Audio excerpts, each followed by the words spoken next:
안녕하세요. 힐링 재테크의 메테라입니다. 이번 시간에는 조정지역, 비조정지역 어디가 더 좋을까라는 주제를 가지고 이야기를 해보는 시간을 갖도록 하겠습니다.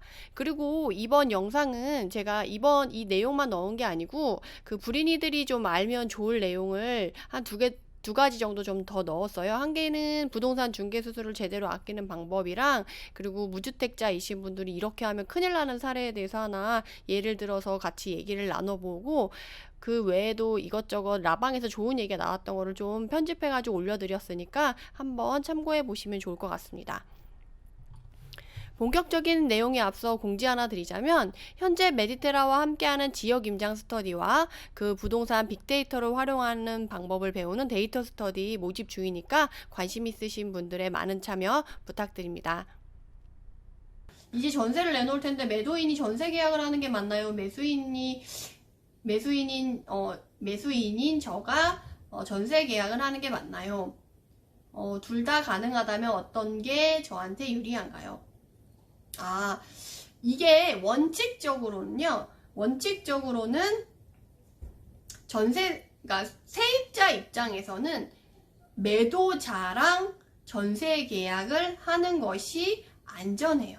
왜냐면 우리 매수자는 그 계약만 했을 뿐이지 아직 소유권 이전 등기를 가져와서 내가 정당하게 지금 소유를 하고 있는 상태가 아닌 거잖아요. 내가 향후에 이 시간이 지나면 이제 내가 정당한 소유권자 집주인이 되지만 아직은 계약자이신 분이거든요. 그래서 그 되게 원칙을 따지는 중개사 분이시거나 아니면 원칙을 이제 따지시는 매수자분이나 매도자분이 계신다고 한다면, 전세자는 무조건 이제 매도자가 계약을 하게끔 하고 매수자는 승계를 하거나 아니면 그 잔금을 치르고 나서 이제 전세자가 들어올 때 그때 다시 한번 계약서를 쓰기도 해요. 그래서 원칙은 매도자가 쓰는 게 맞는데 뭐 가라라고 얘기하는 건 아닌데 원칙과 달리 그냥 매수자가 쓰는 경우도 있어요. 그냥 그 약간 그런 거잖아요.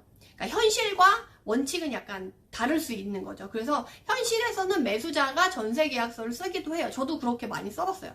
그리고 저는 솔직히 내가 투자자라고 한다면 제가 이제 전세 계약을 쓰는 게 유리하죠. 왜냐면 그 전세 계약금을 제가 받잖아요. 그리고 그거를 이제 매도자가 중도금으로 요구를 할 수도 있고 중도금으로 요구를 안 하는 경우도 있어요. 그냥 내가 갖고 있을 수도 있거든요.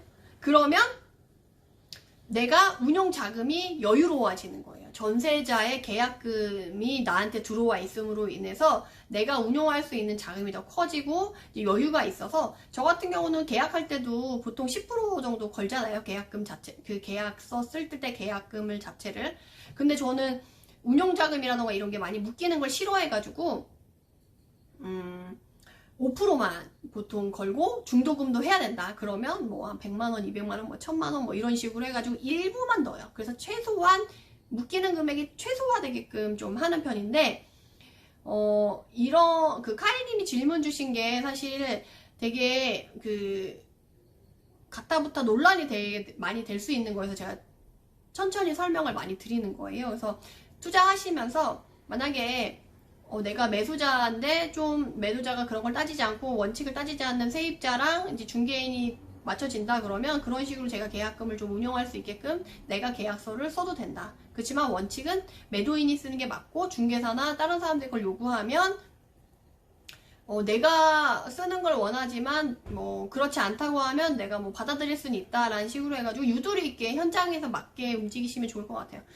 사람 간에 이제 거래를 하는 거잖아요. 그러다 보니까 무조건 딱 이렇게 해야 돼 이런 거는 없어요. 사실 상황이 되고 주변 사람들이 같이 하는 이해관계인들이 서로 납득이 되고 이해가 된다고 하면, 얼마 전에 또 질문을 주신 게 있는데, 잔금일날 잔금을 못 치르게 됐어요. 그러면 매도자가 그래 내가 흔쾌히 한 달 미뤄줄게 하면 그냥 미룰 수 있는 거예요. 근데 원칙적으로 원래 잔금일은 미룰 수 없게 되어 있거든요. 근데 사람 사이 관계에서 이제 협상이 됐다라고 하면 잔금일을 미룰 수도 있는 거예요. 그래서 그런 식으로 유두리 있게 움직이시는 거지, 딱 원칙에 맞게만 무조건 다 해야 된다 이렇게 생각 안 하셔도 될 것 같아요. 답변이 되셨나요? 그런 다음에 다음 질문은 쌤은 개인 명의로 다주택일 경우 조정지역 중과세 부담하고 투자는 어떻게 보나요? 가성비적으로 비규제 가야 되나요? 다주택자라고 해도 내가 자본이 많다, 그리고 이 조정지역에 이제 중과가 되는 부분이 이제 취득세 중과는 어차피 저는 다주택자라 뭐 비규제 가도 12%고 조정 가도 12%이기 때문에 취득록세는 뭐 신경 안 쓰고 양도세 부분에서 좀 나중에 중과되면 그게 아까워서 살 때 이걸 살까 말까 고민을 하는데, 조정지역에 저는 만약에 자본도 되고 들어갈 거라고 마음을 먹었다고 한다면 저는 이 양도세 중과가 없어진 다음에 팔 생각을 하고 들어갈 것 같아요.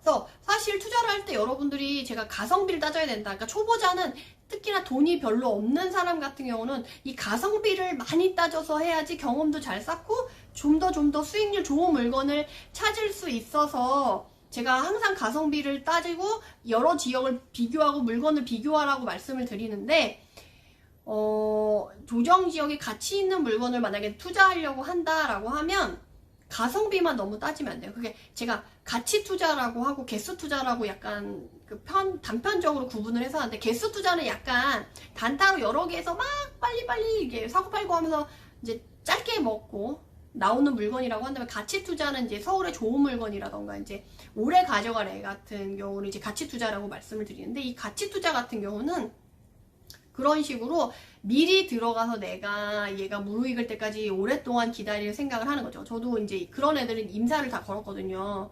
이 임대사업자 그 규제가 되기 전에 저는 임사를 다 걸어놔서 그냥 뭐 5년, 10년 쭉 가져가려고 저는 이제 그렇게 하고, 그 정도 되면 지금 대선 지나고 총선이 지나고 나면 분명히 이제 분위기가 바뀔 텐데, 그렇게 됐을 때 사실 사람들 다 알거든요. 양도세 중과라던가 이런 세금 규제를 풀면 매물이 안 나올 수가 없어요. 매물이 나와요. 그러면 이제 그때 팔면 되죠. 그래서 그런 물건은 그때 아니면 저는 안 팔 거거든요. 그래서 양도세 중과에 대해서는 그런 방식으로 접근하고 생각해 보셔도 나쁘지 않을 것 같아요. 네. 매매 후 잔금 전에 전세 냈는데 복비는 매수인이 내야 되죠. 매매 후 잔금 전 전세를, 당연하죠. 그러니까 이거는 매매를 하고 나서 이제 매도자가 나간 다음에 내가 이걸 전세를 맞추려고, 그 갭투자라고 하죠. 흔히 전세금으로 내가 잔금을 치르려고 전세를 미리 맞춘 거잖아요. 그럼 매도인이 그거는 협조를 해주고 나를 양해해 준 거예요. 내 상황에 맞춰서. 그렇기 때문에 복비는, 전세에 맞춘 복비는 당연히 매수자가 내야죠. 그래서 그런 부분에 대해서는 그렇게 이해를 하시면 되고, 대신에 이제 중개사가 매매도 하고 전세도 맞춰줬는데 전세를 너무 금방 잘 뺐고 워낙 대기자가 있었다, 너무 쉽게 뺐다 그러면 좀 복비를 깎아달라고 해볼 수 있죠. 그래서 저도 막 비싼 거 거래하면서 매매랑 전세를 같이 하게 되면 말씀을 드려요. 얼마 깎아주실 거냐고 대놓고 물어봐요. 얼마 깎아주실 거예요? 라고 물어봐요. 그러면 되게 웃긴 건 또 중개사장님이 얼마 깎아줄게 이렇게 얘기 안 해요. 얼마를 원하시냐고 다시 되질문을 하시거든요. 그때 당황하시면 안 돼요. 당황하지 마시고 이때 더 세게 나가셔야 돼요. 제가 원하는 만큼 깎아주실 수 있겠냐. 난 이만큼 원한다. 그래서 제가 그 후랭이TV 나가서도 예를 들어드렸는데, 그때 중개비가 500이었거든요. 그래서 제가 그때 전세랑 매매랑 같이 그 중개사에서 다 맞췄거든요. 그래서 그분이 다 양타하셔가지고 전세도 양타하고 매매도 양타해가지고 수수료를 4개를 받게 된 거예요. 그래서 제가 수수료를 깎아달라고 했죠. 좀 또 중간에 좀 일 진행이 매끄럽지 않은 부분이 있어가지고 제가 이런 부분에서도 불편한 점이 있었는데, 제가 중개비 이렇게 전세도 맞추는데 다 드려야 돼요, 조금 깎아주세요 라고 했더니 사장님이 그래서 얼마를 원하냐 그래가지고 제가 300을 불렀다고 했잖아요. 200 깎아달라고. 사장님이 100만원 부를 줄 알았는데 200 깎아달라고 해서 깜짝 놀랐다면서. 그래서 그냥 그래도 전 300으로 해가지고 200 깎아달라고 해서 그렇게 했어요. 그래서 여러분들이, 그러니까 복비는 내가 내야 되는 게 맞지만 이제 깎을 수 있으면 이제 깎으면 좋죠. 근데 대신에 너무 힘들게 맞췄다, 너무 고생하셨다, 그럼 당연히 그거에 대한 노력에 대한 대가를 드려야 되기 때문에 그럴 때는 이제 복비를 깎는 게 아니에요. 그래서 여러분들이 제가 중개비 얘기할 때 이제 복비를 깎으시는 분들이 조금 되게 많은데 뭐라고 해야 되나,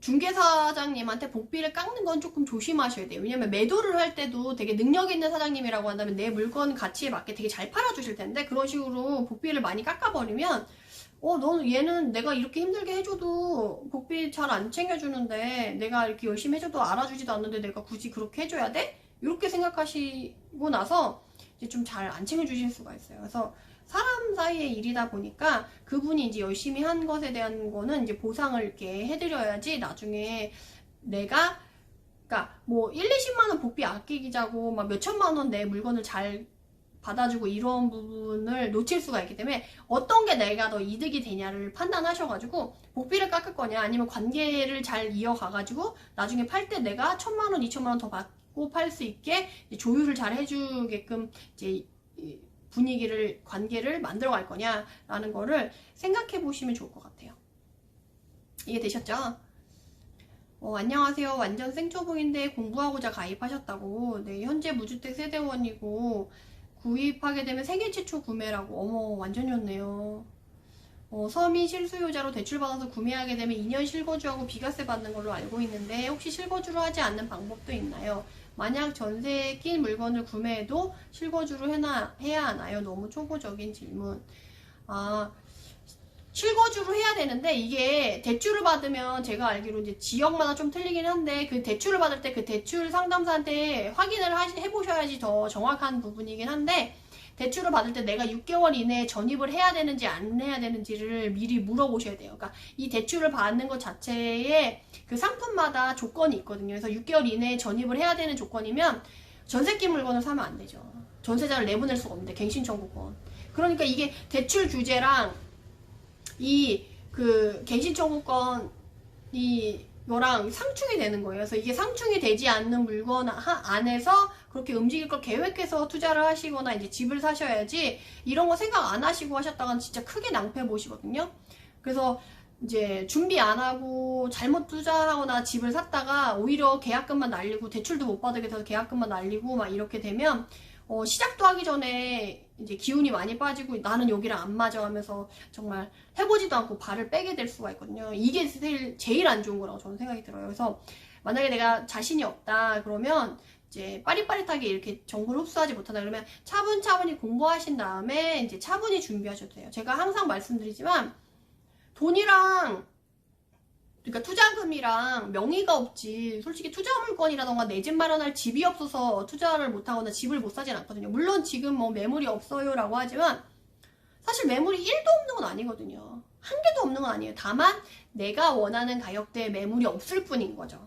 그래서 그런 시기도 본인이 잘 가늠해가지고 지역을 옮겨 타시거나 아니면 그 시기를 조절해 보셔도 나쁘지 않아요. 그래서 만약에 무주택 세대원이시고 무주택자이시고 생애 최초 구매에다가 서민 실수요 대출까지 받을 수 있는 이런 많은 장점들을 갖고 있다라고 한다면, 그 장점들을 다 살릴 수 있는 물건을 제일 첫 번째로 그 자산을 잘 해가지고 가치 있는 물건을 조정지역 내에서 하시는 게 가장 좋지 않을까 싶어요. 그래서 그 부분을 먼저 이제 생각을 하신 다음에 본인의 자산을 먼저 확인을 하시고, 그러니까 이런 분이 공시지가 1억 이하 투자를 먼저 막 첫 번째 주택으로 산다 이러면 정말 잘못하시는 거예요. 나중에 진짜 후회하시거든요. 그래서 내가 첫 번째 주택을 구매한다 라고 하시면 본인의 자산 안에서 가장 좋은 물건을 사고, 이런 뭐 생애 최초 구매라던가 대출이라던가 취득록세 1%라던가 이런 혜택들이 있잖아요. 그러니까 다주택자면 못 받는, 1주택자, 무주택자만 받을 수 있는 그런 혜택들을 꼭 다 챙기셔가지고 잘 세팅을 하시면 너무 좋을 것 같아요. 그럼 영상이 도움이 되셨다면 구독, 좋아요로 응원 부탁드립니다. 감사합니다.